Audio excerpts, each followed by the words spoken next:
जय महाराष्ट्र. आज या स्टेपपर्यंत यावं लागलं कारण यांच्याबरोबर जेवढी लोक होती त्या लोकांची दिशाभूल केली जात होती.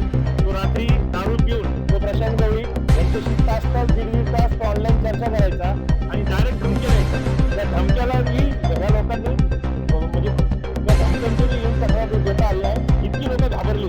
तर हा सगळ्यात कष्टाचा पैसा होता.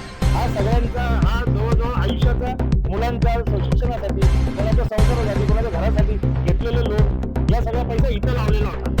शेतीच्या मालाला डबल पैसे देतो म्हणून हा प्रशांत गवळी आणि त्याच्याबरोबर असणारे त्याचे सहकारी त्या लोकांनी जो काय हा घोळ घातलाय आणि हे जे काय 27,000 करोड रुपये घेऊन तो पसार झालाय.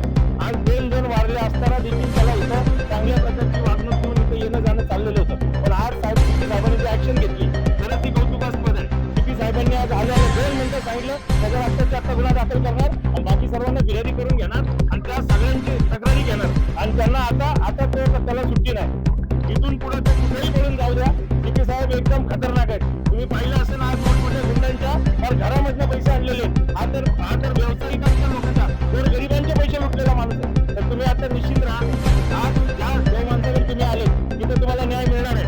कारण कुठला सीपी साहेब उठून स्वतःच्या चेहरे बाहेर येऊन तुमच्याशी बोलणार नाही. पण त्या सीपी साहेबांना खरंच जाणीव आहे. आज आपण त्यांच्या दारात आहे. त्यांच्या सोबत आपण राहणं गरजेचं आहे आणि सीपी साहेब आपल्याला कोऑपरेट करतात. त्यांच्याबरोबर आपण राहून ज्यांना बोलवलं जाईल ज्यांना तक्रारी द्यायचं देणार. आता तासाभरात आपल्याला एक तक्रारीचं एक आपल्याला कॉपी भेटेल. तक्रार झाली म्हणून आणि 100% तक्रार होणार.